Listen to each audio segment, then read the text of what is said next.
habíamos quedado. Uy, ahí. Ahí está. En el. Esperen que sigo metiendo gente. Ahí está. Ahí. En el filamento. ¿Sí? Uy. Ahí está. Bien. Entonces, el filamento lo que hace es esperen que grabo. Acá. El filamento lo que hace entonces es llevar, la función del filamento es que se lleve a la incandescencia y que el tungsteno, las últimas capas, se liberen los electrones al espacio. Cuando digo al espacio es al medio, ¿no?, en el que se encuentra, y los equipos hoy en la actualidad no contienen un filamento, sino que tienen dos. Uno pequeño, ¿sí?, y otro más largo y a veces más grueso, ¿sí? La idea es que llevar la incandescencia no sea un esfuerzo solo de un filamento, sino que sea un esfuerzo compartido y dándole más vida útil al tubo. Y también generando mayor cantidad de electrones que van a ser útiles para generar mayor cantidad de radiación para los diferentes estudios que se quieran hacer, ¿sí? Y ustedes piensan que si se utiliza mucha radiación para cierto tipo de estudios, y si lo hace uno muy continuado, bueno, está exigiéndole al equipo. Y el equipo no se puede dañar cada 2 meses o 3 meses. No, tiene que aguantar más de un año, más de 2 años, 3 incluso, sin mantenimiento o sin cambio de cosas, ¿no? O sea, simplemente con un mantenimiento preventivo. Entonces, por eso es que se utilizan dos y se fue perfeccionando esto. Antes era uno solo, ¿sí? Hoy en día son dos. Uno Profe, ¿me grueso y puede otro fino. explicar, disculpe, la función? Porque no comprendí desde la parte de que se lleva la incandescencia. Claro, lo que digo es que por estos filamentos, ¿sí?, sea uno o sean los dos, el principio es lo mismo, es generar que una corriente circule por este filamento, una corriente muy fuerte, ¿sí?, una corriente de muchos electrones, haciendo que los electrones de las últimas capas del elemento, que es tungsteno, se vayan al medio. Es decir, acá en el dibujito, y voy a intentar más o menos, como, a ver, como con esta formita, Profe, perdón que interrumpo. Hay una compañera que quiere entrar, no sé si le tenés que dar permiso. a ver, sí, de Rocío Díaz, perdón. Se quieren liberar al medio, ¿sí? Se quieren liberar al medio, ¿sí?, los No todos electrones. los electrones, claro. No todos los electrones las últimas capas, ¿sí? Recuerden el átomo, ¿sí? El átomo tiene la primera capa, la segunda, la tercera, etcétera. Y como este es el elemento tungsteno, que tiene un número atómico de 74, quiere decir que tiene varias capas. Entonces es en la última capa en donde los electrones se liberan, ¿sí? Se van al medio, ¿sí?, producto de esta incandescencia. Esto ocurre cuando por un cable lo sienten caliente, los electrones se están liberando al medio, no están teniendo flujo, ¿sí? Hay un problema ahí en el cable. Tengan cuidado si les pasa. Bueno, digamos entonces, un componente del cátodo es el filamento. Otro componente, y acá es donde tiene utilidad lo que vimos de electrostática, se llama copa focalizadora, ¿sí? En otros libros yo lo encontré como pieza de concentración, ya que con ese nombre se describe la función. Está cargado negativamente y confina el haz de electrones a una pequeña parte del ánodo. ¿Qué quiere decir esto? Cuando se lleva a la incandescencia el filamento, los electrones van a liberarse al medio. No es al medio a la mitad de algo. Al medio quiero decir en el entorno en el que están, ¿sí? Pero van a dispersarse, ¿sí?, en diferentes sentidos como muestra el dibujo. Lo que hace la copa focalizadora es que esos electrones se concentren y vayan a un solo sector, ¿sí? Y no estén dispersos, ¿sí? ¿Y por qué está cargado eléctricamente de forma negativa? ¿Por qué creen? A ver. El cátodo no es negativo. Muy bien, el cátodo es negativo. ¿Y los electrones cómo son? ¿Positivos o negativos? Negativos. Negativos. ¿Y negativo Negativo. con negativo? Se atraen. Se repelen. Se repelen. Se repelen. Exactamente. Yo tengo negativo acá en la copa focalizadora y no voy a hacer que los electrones vayan para allá. Todo lo contrario, que se concentren. ¿Sí? Que se concentren.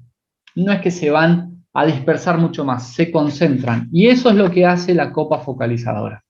¿Sí?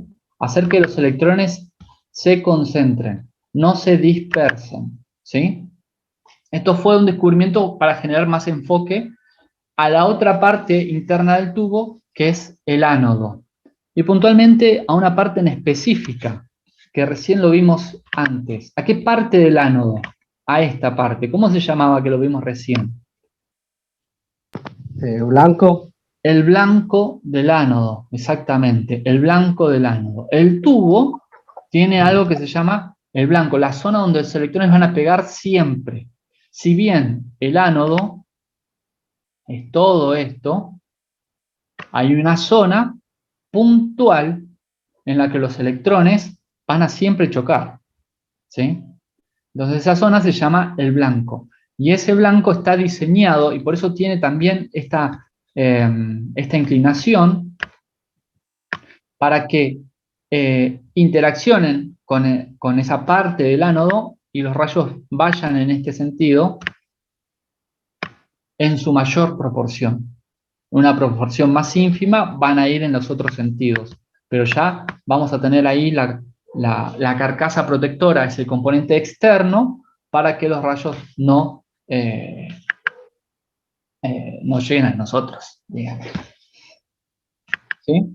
Pero bueno, entonces la copa focalizadora es un componente interno del ánodo que se encuentra alrededor, ¿sí?, del filamento, y lo que hace, al estar cargado negativamente, es concentrar los electrones y que no se dispersen. ¿Sí? Acá. Acá en la imagen podemos marcar las dos cosas. Con rojo marcaré claramente los filamentos. Hay uno, acá otro. Pero la copa focalizadora, fíjense, es esto que está acá.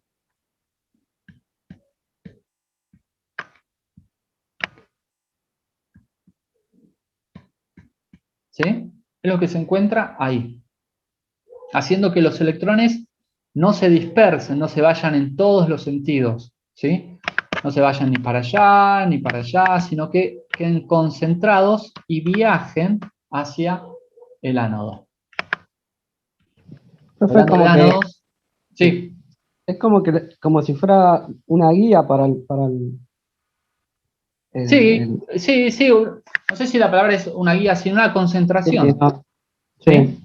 La guía va a ser la diferencia de potencial, ¿sí? Es decir, va a ser el kilovoltaje. La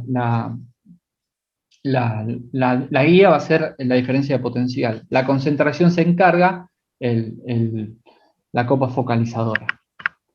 Ah, se me fue uno, ahí está. Entonces hablemos un segundo de punto focal. Que hablamos cuando hablamos del foco, hablamos del filamento. Para un punto focal se lleva a cabo mediante la selección del miliamperaje, ¿sí? O sea, el amperaje, la cantidad de electrones que queremos que circulen por ese tungsteno. Para 300 miliamperios se utiliza cualquier filamento, para 400 se puede utilizar el foco grueso, ¿sí? Lo que genera esto de elegir un filamento o los dos es generar más cantidad de electrones, pero también es que impacten no en un poquito de blanco, sino impactan en digamos, una superficie mayor del ánodo. Eso no me salía la palabra. Una superficie mayor del ánodo, ¿sí? ¿Cuánto? Porque hay más cantidad de electrones, ¿sí? No es que apuntan siempre a algo milimétrico, sino que se abre más la superficie donde van a interaccionar esos electrones. Bien. Dicho sea... Disculpen, me está Sí, costando entender. Esto, igual, o sea, estamos hablando de las partes internas, pero, o sea, sí, esto todo el tiempo es interno. O sea, sí. no es que porque no sé, como que me confundo con la pared de plomo cuando el rayo va y no se tiene que dispersar, nada que ver. No, o sea, esto No, es interno. Esto, ojo, sí, ojo, Diana Tim. Siempre estamos hablando de acá adentro. Pero acá adentro, acá. Estamos hablando de este trayecto. Nada por fuera. Y por ahora no estamos hablando de radiación. Estamos hablando de electrones que van hacia un lugar. ¿Sí? En otras palabras, sí, estamos profe. hablando de corriente. Todavía ni siquiera estamos hablando de radiación. ¿Sí? Sí, profe. Pero está claro eso, ¿no? Es una pregunta que te hago. No, no, sí, ahora sí está totalmente claro. Sí, sí, sí. ¿Sí? Bueno, Sí. dicho sea de paso, les pregunto, si los electrones viajan desde acá hasta allá, ¿qué tipo de corriente es? Continúa. Continua. Muy bien, continua, a una voz, es una corriente Continua. continua, exactamente. ¿Sí? No viajan en otro sentido, solamente viajan en un solo sentido, siempre del cátodo al ánodo. Una pregunta de examen puede ser, los electrones, ¿cuál es el recorrido de los electrones dentro del tubo rayos X? Del cátodo al ánodo, ¿sí? Y si quieren, pueden ser más específicos, de esa nube de electrones que se forma en el filamento hacia el blanco del ánodo, querido profesor. Y así. Bien, vamos a continuar entonces.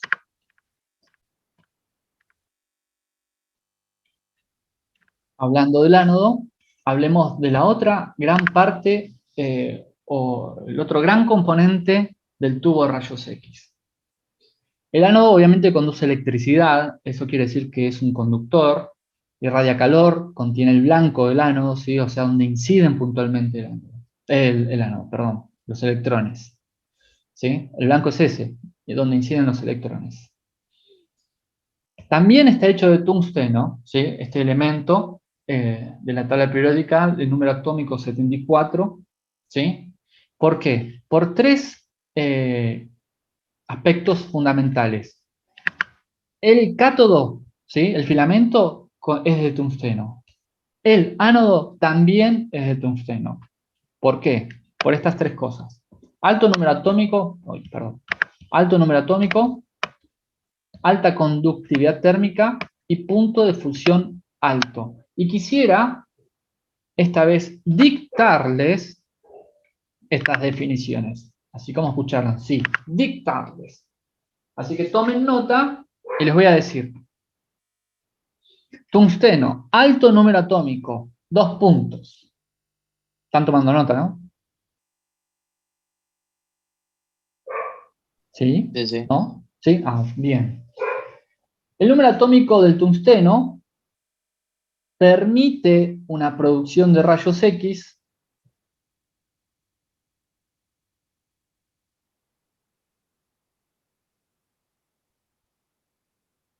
¿Permite? permite una producción de rayos X de alta eficiencia y alta energía.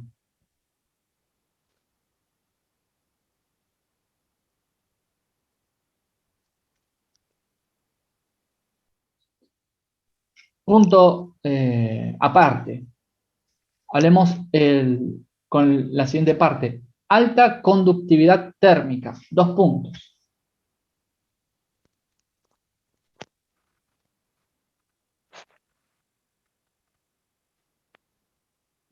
El tungsteno, se escribe así, ¿no? Tungsteno.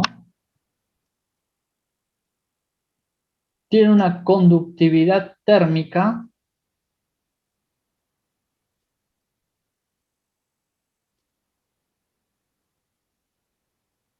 muy próxima a la del cobre,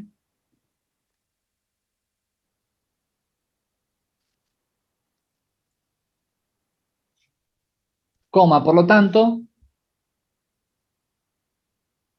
coma, es un metal eficiente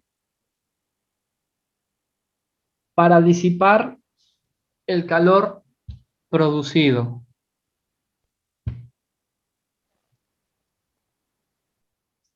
¿Es un material?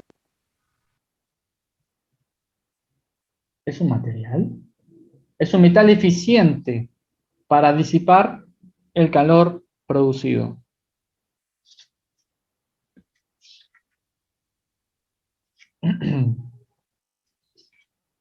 Punto aparte, punto de fusión alto. 2 puntos.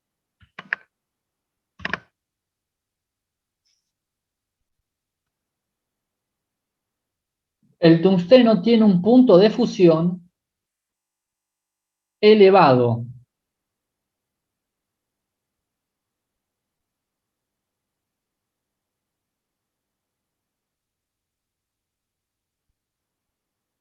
Entre paréntesis pongan 3400 grados centígrados.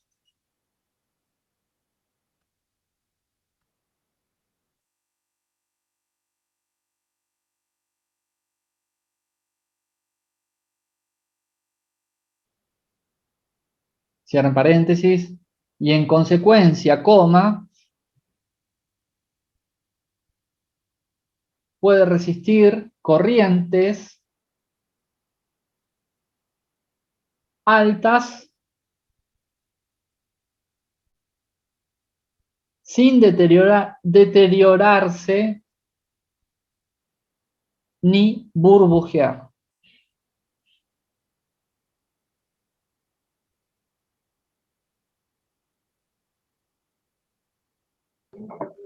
Deteriorarse.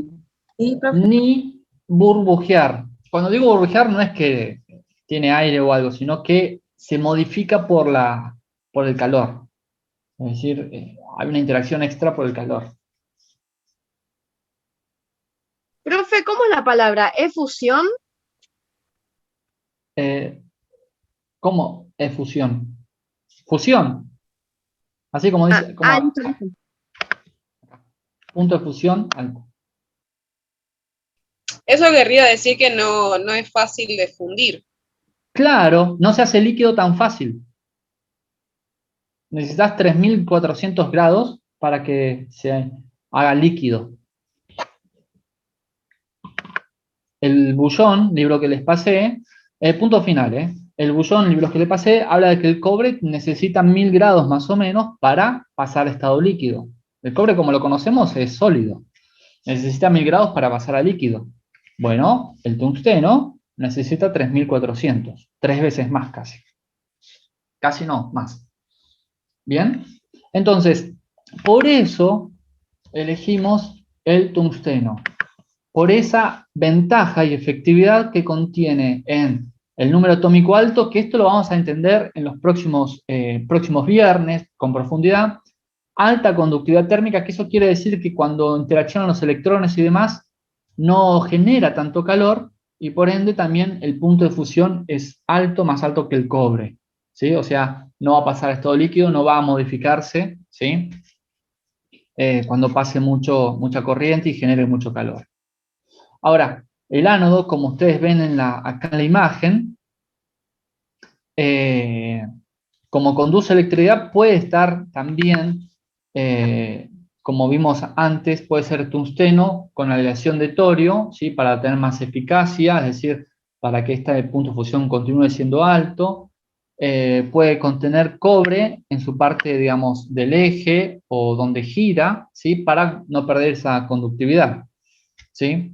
Ahora, ¿Qué ven de diferente entre la imagen de la izquierda con respecto al de la derecha en cuanto al ánodo? ¿Qué pudieron buscar en sus libros, en sus apuntes? Hay dos tipos de ánodo.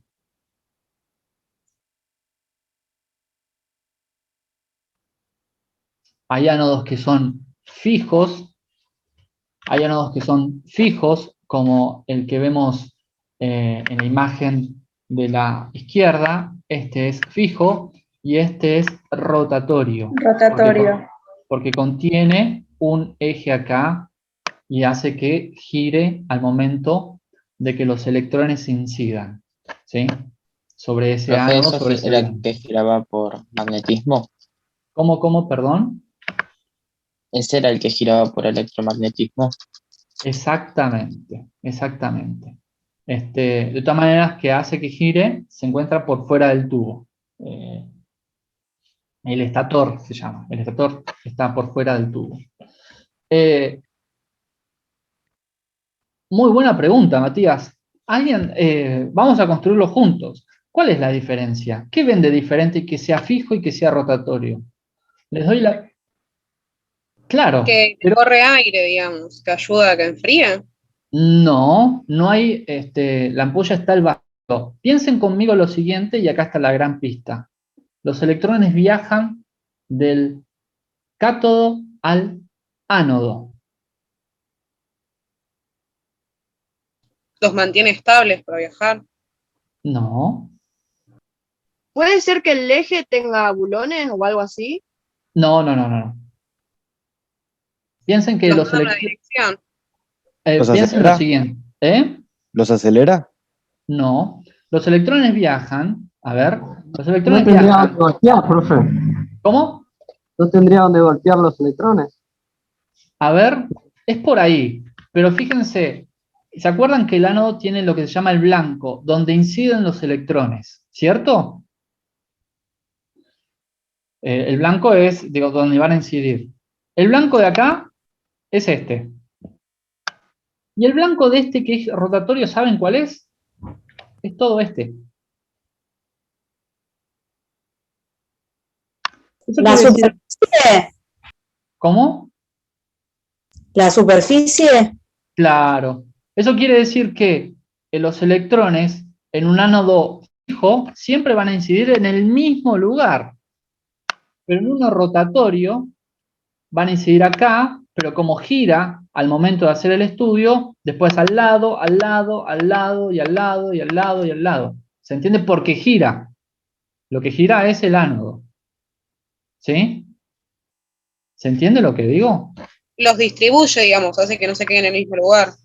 No. Siempre los electrones van al mismo lugar. A ver, quiero ir para atrás un Que no se segundo. queden, digamos, que no se queden fijos ahí. Siempre Sino van que van a ir así. Pero como esto gira, no van a pegar en el mismo lugar, me refiero, o sea, en el mismo momento, en el mismo lugar. ¿Sí? Suponete que vos haces un estudio de, no sé, mano, y justo pegaron acá. Perfecto.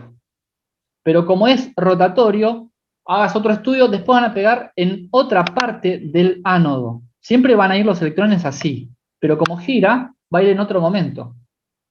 ¿Se entiende lo que digo? ¿O no se entiende? Por ahí no estoy siendo muy claro, me parece. Sí. sí, Sí, se entiende. Exactamente, Matías. Por eso es que se diseñó los ánodos rotatorios. No eran rotatorios cuando empezó todo. Eran fijos. Al ser rotatorios, le das más vida útil al tubo de rayos X. Hoy, el 80% de los tubos son rotatorios. Fijos son aquellos que son portátiles porque, bueno, justamente no contienen alta frecuencia, no son para todos los tipos de estudios, etc. Pero la gran mayoría de los tubos rayos X contienen ánodos rotatorios, justamente por esta ventaja. Los electrones no pegan en el mismo lugar, ¿sí? Porque al momento de hacer el estudio, el ánodo gira. Y cuando ustedes hagan prácticas, quiero detenerme un segundo y Y cuando ustedes hagan prácticas y van a disparar, y van a apretar el botón, van a disparar, tuc, ahí, disparan. El botón tiene como dos momentos. Un primer momento en el que como que parece que apretaron, y en realidad lo que hacen es activar el giro del ánodo, que empieza a girar a muchas revoluciones, que es activar el electroimán que está dentro de la carcasa protectora, y después cuando apretan más profundamente, ya hacen el disparo. ¿Sí? Todos los tubos que tienen ánodo rotatorio tienen ese tipo de botón. ¿Sí? Como un botón que uno aprieta un poco y ya es, obviamente es en la práctica, el tacto siente que ya algo parece que apretó, o sea que como hizo contacto con algo, y es el ánodo que está girando. ¿Sí? Luego aprieta más fuerte y los electrones viajan del cátodo al ánodo. ¿Sí? Espero haber sido claro. Bueno.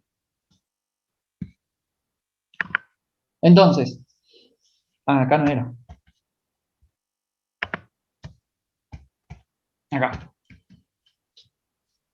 Entonces hay dos tipos de ánodos, fijo y rotatorio, y la principal ventaja del rotatorio es que los electrones que van a chocar contra ese blanco del ánodo no inciden siempre en el mismo lugar, dándole más vida útil, haciendo que el material no se deteriore, y por ende, o se deteriore más lentamente, y por ende el equipo va a estar con muchos más disparos, etc. Y se van a hacer muchos tipos de estudios. ¿Sí? Entonces, como conclusión, lo que ven acá es un tubo de rayos X, los componentes internos. Ustedes ven, observan de un lado el ánodo, del otro lado el cátodo, ¿sí? Y que el cátodo, bueno, contiene el blanco, obviamente que es medio difícil así en la imagen verlo. Dentro del cátodo lo que observamos es que está el filamento, la copa focalizadora, ¿sí? Y no se puede observar bien, pero acá contiene el eje y acá está el rotor que permite interaccionar con los electroimanes que están por fuera de la ampolla, ¿sí? Esos son los componentes principales del tubo. En algún momento, por ahí tengan ustedes un tubo en las manos y van a tener que identificar esos componentes, ¿sí? Simples. El material principal de que está hecho el tubo de rayos X, tanto filamentos, incluso copa focalizadora, incluso ánodo, si bien digo ánodo fijo rotatorio, es el tungsteno, por lo que mencionamos recién. Conductividad, punto de fusión alto, un número atómico alto, ¿sí? Pues vamos a ver por qué, cuál es la ventaja de ese número atómico alto. Hasta ahora, una última aclaración, hasta ahora, chicos, lo que nosotros hemos visto y hemos enumerado son los componentes, y que los electrones se forman aquí y viajan desde el cátodo al ánodo, puntualmente al blanco del ánodo. Nada más. Todavía no hemos hablado de cómo se generan los rayos ni nada. Hasta ahora es todo corriente. Corriente dentro del tubo continua. ¿Bien?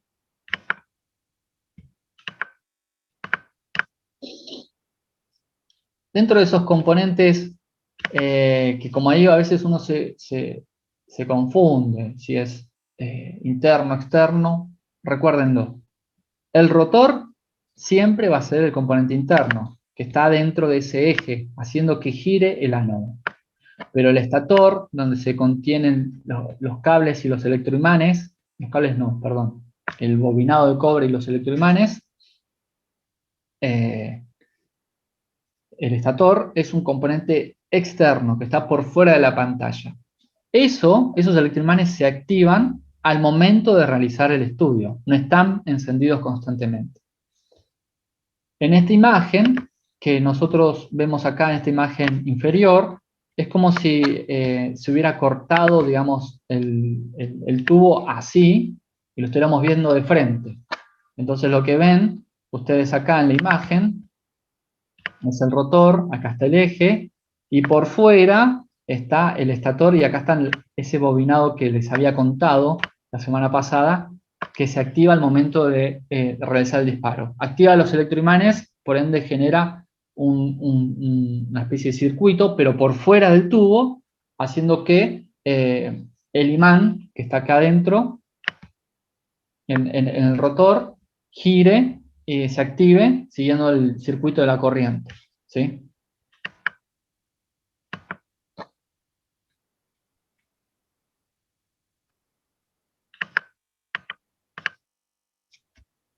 Bueno, entonces acá vemos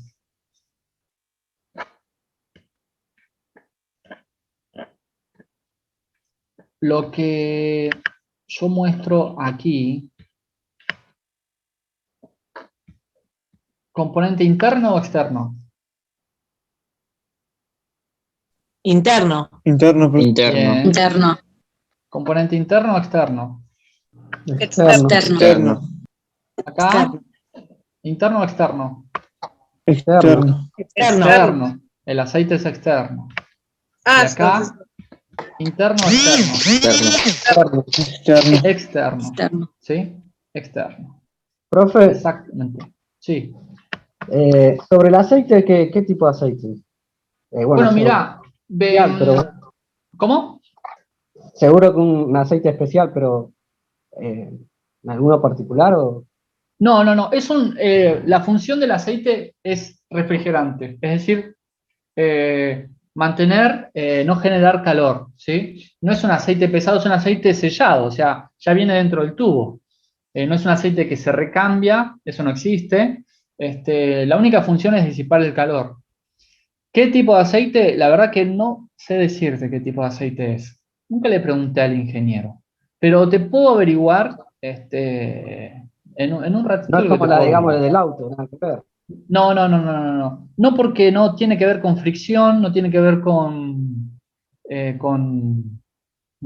hay cuestiones de fricción acá. Simplemente acá lo que ocurre, mirando la imagen del componente interno, ocurre radiación en múltiples sentidos, ¿no? Principalmente en este sentido, ¿no? Hacia la zona donde va a salir el rayo por la ventana del vidrio, pero también sale en mucha menor medida en los otros sentidos. Y obviamente la cubierta protectora anula esos rayos, pero también es calor. Entonces, para cuando uno no toque el equipo, no sienta por ahí calor, no va a sentir corriente ni nada, simplemente no sienta calor.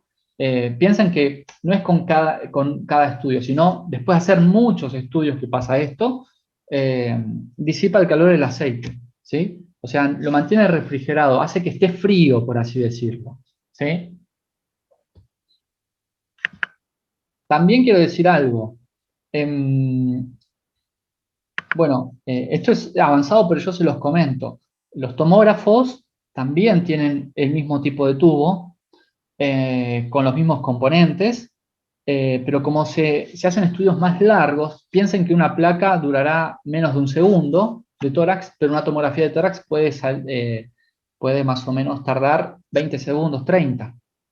Entonces, estás siendo 30 segundos expuesto a la radiación, por ende, durante 30 segundos los rayos viajan del cátodo al ánodo y se produce la radiación, y entonces durante 30 segundos hay una gran corriente sobre ese ánodo, y por ende hay mucho calor. Se suele también, aparte de tener el aceite refrigerante, la sala donde se hace el estudio también contiene aire acondicionado, no digamos, por cuestiones de, ¿cómo se llama? De estética, o para el verano, qué sé yo. No, sea verano o invierno, hay aire acondicionado, ¿sí? Entonces esa sería como otra característica. Ustedes cuando trabajen en rayos X van a ver que donde están no es cálido el lugar.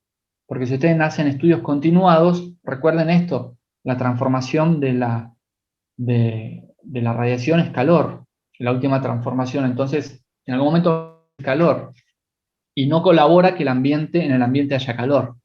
Entonces sería bueno y prudente que haya un aire acondicionado o esos aires que se llaman aires centrales, que contenga aire central la sala y y entonces no haya calor en el ambiente, ¿sí? Porque eso colaboraría con el desgaste del equipo, ¿sí? Hasta acá, ¿alguna pregunta? No. No. Bueno, quedan 2 minutos 20. Vamos a tomarnos un respiro. Tómense un respiro de mí y nos vemos en un ratito. ¿A qué hora nos ¿Cuándo, profe? reencontramos? ¿Media? ¿Son 10:30? Un poquito más. No, y 45. El viernes que viene. No, es viernes.